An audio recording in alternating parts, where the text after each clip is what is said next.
Muito bem, sexto ano, indo para a reta final da nossa unidade sobre Roma. Agora, já especificamente sobre a República, nós vamos caminhando então para a parte final desse período republicano.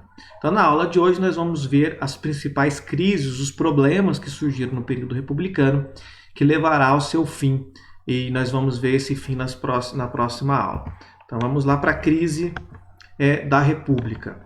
Bem, nós vimos que desde o princípio nós estamos falando de crise. Crise por conta do desemprego que está atingindo a maior parte dos plebeus, uma camada pobre da população sem o básico necessário para a sua sobrevivência. E essa crise ela vai ser parcialmente resolvida, mas ainda terá problemas graves para ser solucionado. E aí, por conta dessa crise, uma quantidade muito grande de revoltas vai acontecer em Roma, sendo a mais famosa, a mais conhecida, a liderada pelo gladiador Espartacus. Vocês sabem, o gladiador é aquele escravizado que era colocado para lutar nas arenas. Então eles simulavam batalhas e tudo mais, então eram lutas reais e o gladiador enfrentava outros e teria então que sobreviver nessas lutas. Bem, o Espartacus era um famoso gladiador, um gladiador vitorioso, mas que se rebelou contra Roma, justamente por ser escravizado e queria acabar com aquela condição de vida.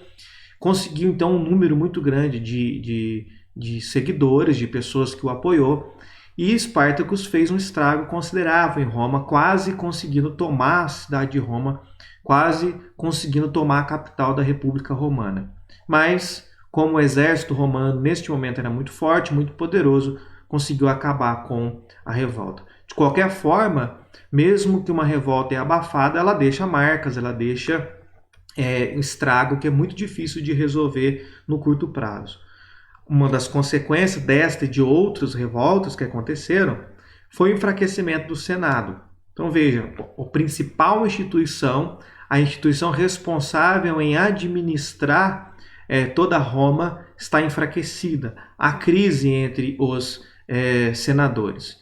E aí que surge então uma figura que já existia, mas que agora começa a ganhar mais destaque nesta parte final da República Romana, que são os generais.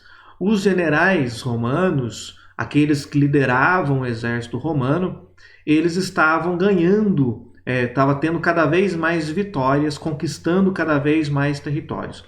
E é claro que estas conquistas está ligada ao nome do general, portanto, cada conquista é algo que aquele general conseguiu conquistar, é responsabilidade daquele general, portanto, a vitória é sempre atrelada ao general, e essas conquistas são responsáveis em trazer mais riqueza para Roma. Conquistar novos territórios é sinônimo de conquistar mais riquezas, de conseguir mais escravizados e assim por diante. Portanto, esses generais começam a ficar famosos entre os romanos, cada vez mais ganham fama entre os romanos. E aqueles generais mais vitoriosos, consequentemente, são mais famosos. E aí, eles perceberam o seguinte: eles tinham o apoio da população e muitos generais tinham até mais apoio do que os próprios senadores. Mas, como nós já vimos, quem decide as coisas na República, quem cria as regras, quem administra são os senadores. Portanto, os generais estão submissos, eles devem obediência aos senadores.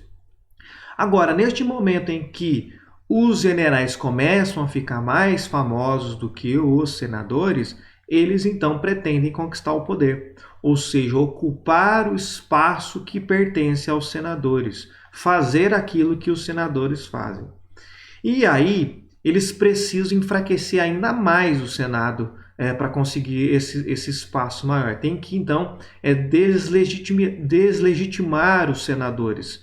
E aí eles começam a culpar o Senado pelos problemas que estão enfrentando. Então, a culpa de todos os problemas é do Senado. Então, as pessoas, claro, começam a ficar cada vez mais insatisfeitas com o Senado. E aí uma mudança importante que esses generais vão fazer é criar o exército profissional. Quando se cria um exército profissional, o que vai mudar? É que agora quem vai participar do exército, ele vive daquilo, ele vive de ser soldado, portanto ele recebe um salário para isso. Até então, como que funcionavam as batalhas?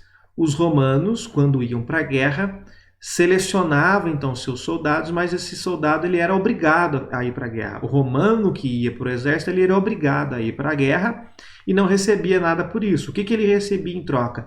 Em caso de conquista, o que ele conseguisse saquear das cidades conquistadas era dele. Mas isso nem sempre acontecia, nem sempre dava certo. Ou às vezes eles venciam, mas na hora de dividir a riqueza ali que era saqueada, era muito pouco, era insignificante. Agora, o soldado recebe um salário, portanto, quando ele não está na guerra, ele está treinando para a guerra. E como ele recebe um salário, ele vive só disso. E aí, isso vai trazer consequências importantes. Primeira consequência importante é: quem paga esse salário não é o Senado. Quem paga esse salário é o próprio general. Com isso, os soldados tendem a ser mais fiéis ao general do que à República Romana. Então, eles são fiéis àqueles que pagam o seu salário. E uma outra mudança muito importante é que aqueles mais pobres que estavam desempregados agora vão ver no exército uma oportunidade de ter uma fonte de renda. Então, os mais pobres passam a entrar no exército porque sabem que vão receber um salário e terá uma oportunidade de melhorar a sua vida. Então, é melhor do que ficar desempregado na cidade. Então, são consequências importantes disso. E com a crise, vocês se lembram que era possível escolher, então, pessoas para assumir o papel de ditador. O ditador era alguém escolhido pelo Senado para, durante 6 meses, ter poder absoluto. Caso não consiga resolver a crise, esse período é estendido por mais 6 meses. E aí, o que vai ter de novo nesse período? É que os senadores, diante da popularidade dos generais e também diante da crise, na hora de escolher os ditadores para resolver a grave crise que enfrentavam, acabaram escolhendo 2 generais. Claro que em momentos diferentes, mas escolheram 2 generais. O primeiro vai ser o general Mário, que vai tomar medidas bastante populares, bastante favoráveis à população mais pobre. Como, por exemplo, distribuir terras para aqueles soldados que se aposentavam. Então é claro que o soldado, depois de chegar a uma certa idade, ele não participava mais das batalhas. Até então, o que acontecia? Ele simplesmente saía do exército, perdia sua renda e tinha que se virar para sobreviver. O general Mário, então, determinou que os soldados que se aposentassem recebessem pelo menos um pequeno pedaço de terra. E desse pequeno pedaço de terra ele podia, então, tirar o seu sustento. E também vai reduzir a autoridade do Senado. Uma outra, então, ação do general Mário era reduzir a autoridade do Senado, que até então era um privilégio dos patrícios, como nós já vimos em aula passada. O general Sila vai ser substituído, o general Mário vai ser substituído, melhor dizendo, por um outro general chamado general Sila. Só que o general Sila ele era apoiado por patrícios. Ele foi colocado como um ditador para que ele continuasse apoiando os patrícios. Então, o que ele vai fazer? Ele vai revogar todas as medidas do general Mário. Portanto, tudo que o general Mário fez, o general Sila desfez, desmanchou tudo. Então, as medidas que eram populares, ele acabou desmanchando tudo. E aí nós vamos encerrar essa aula por aqui. Na próxima aula nós vamos encerrar então essa unidade, quando nós vamos ver que Roma vai ficar tão afundada em crise que ela vai ser trocada o tempo todo por ditadores. Até que chega um momento que apenas generais acabam assumindo esse posto, e aí nós teremos o período dos triunviratos, o primeiro e o segundo triunviratos, onde generais vão assumir o controle de Roma, e aí vai derrubar definitivamente o Senado, definitivamente a República Romana. Isso nós vamos ver na próxima aula, então.